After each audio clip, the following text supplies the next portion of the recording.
Le second livre des rois, chapitre 6. Les fils des prophètes dirent à Élisée, « Voici, le lieu où nous sommes assis devant toi est trop étroit pour nous. Allons jusqu'au Jourdain, nous prendrons là chacun une poutre, et nous nous y ferons un lieu d'habitation. » Élisée répondit, « Allez. » Et l'un d'eux dit, « Consens à venir avec tes serviteurs. » Il répondit, « J'irai. » Il partit donc avec eux. Arrivés au Jourdain, ils coupèrent du bois, et comme l'un d'eux abattait une poutre, le fer tomba dans l'eau. Il s'écria, « Ah, mon Seigneur, il était emprunté !» L'homme de Dieu dit, « Où est-il tombé ?» Et il lui montra la place. Alors Élisée coupa un morceau de bois, le jeta à la même place et fit surnager le fer.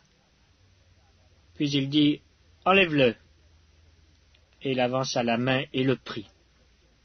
Le roi de Syrie était en guerre avec Israël, et dans un conseil qu'il tint avec ses serviteurs, il dit, « Mon camp sera dans tel lieu. » Mais l'homme de Dieu fit dire au roi d'Israël, « Garde-toi de passer dans ce lieu, car les Syriens y descendent. » Et le roi d'Israël envoya des gens pour s'y tenir en observation vers le lieu que lui avait mentionné et signalé l'homme de Dieu. Cela arriva non pas une fois, ni deux fois. Le roi de Syrie en eut le cœur agité. Il appela ses serviteurs et leur dit, « Ne voulez-vous pas me déclarer lequel de nous est pour le roi d'Israël » L'un de ses serviteurs répondit, « Personne, ô roi mon seigneur. » Mais Élisée le prophète qui est en Israël rapporte au roi d'Israël les paroles que tu prononces dans ta chambre à coucher. Et le roi dit, « Allez, et voyez où il est, et je le ferai prendre. » On vint lui dire, « Voici, il est à Dothan. » Il y envoya des chevaux, des chars, et une forte troupe qui arrivèrent de nuit et qui enveloppèrent la ville. Le serviteur de l'homme de Dieu se leva de bon matin et sortit. Et voici une troupe entourait la ville avec des chevaux et des chars.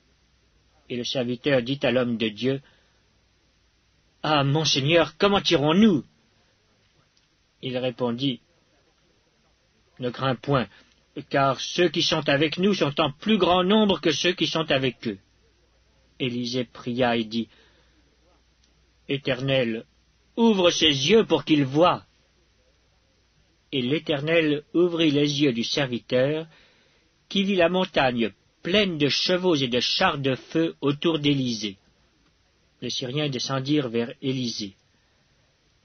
Il adressa alors cette prière à l'Éternel, « Daigne frapper d'aveuglement cette nation. » Et l'Éternel les frappa d'aveuglement selon la parole d'Élisée. Élisée leur dit, « Ce n'est pas ici le chemin et ce n'est pas ici la ville.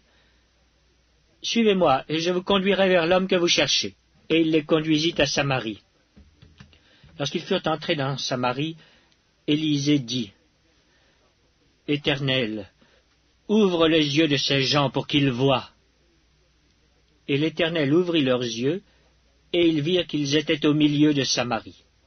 Le roi d'Israël, en les voyant, dit à Élisée, « Frapperai-je, mon père ?» « Tu ne frapperas point, répondit Élisée. « Est-ce que tu frappes ceux que tu fais prisonniers avec ton épée et avec ton arc ? Donne-leur du pain et de l'eau afin qu'ils mangent et boivent, et qu'ils s'en aillent ensuite vers leur maître. » Le roi d'Israël leur fit servir un grand repas, et ils mangèrent et burent. Puis il les renvoya, et ils s'en allèrent vers leur maître. Et les troupes des Syriens ne revinrent plus sur le territoire d'Israël. Après cela, Ben-Hadad, roi de Syrie, ayant rassemblé toute son armée, monta et assiégea Samarie. Il y eut une grande famine dans Samarie, et ils la serrèrent tellement qu'une tête d'âne valait 80 cycles d'argent, et le quart d'un câble de fiente de pigeon 5 cycles d'argent. Et comme le roi passait sur la muraille, une femme lui cria, « Sauve-moi, ô roi, mon seigneur !» Il répondit, « Si l'Éternel ne te sauve pas, avec quoi te sauverai-je? Avec le produit de l'air ou du pressoir ?» Et le roi lui dit, « Qu'as-tu » Elle répondit, « Cette femme-là m'a dit, « Donne ton fils, nous le mangerons aujourd'hui et demain nous mangerons mon fils. » Nous avons fait cuire mon fils et nous l'avons mangé. Et le jour suivant, je lui ai dit, « Donne ton fils et nous le mangerons. » Mais elle a caché son fils. Lorsque le roi entendit les paroles de cette femme, il déchira ses vêtements en passant sur la muraille, et le peuple vit qu'il avait en dedans un sac sur son corps. Le roi dit, « Que Dieu me punisse dans toute sa rigueur, si la tête d'Élisée, fils de Shaphat, reste aujourd'hui sur lui. » Or, Élisée était assis dans sa maison, et les anciens étaient assis auprès de lui. Le roi envoya quelqu'un devant lui.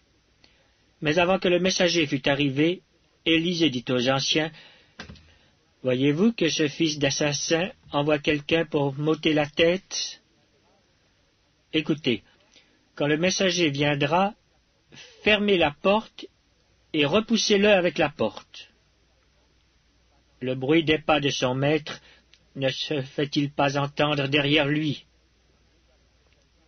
Il leur parlait encore, et déjà le messager était descendu vers lui et disait, « Voici, ce mal vient de l'Éternel. Qu'ai-je à espérer encore de l'Éternel?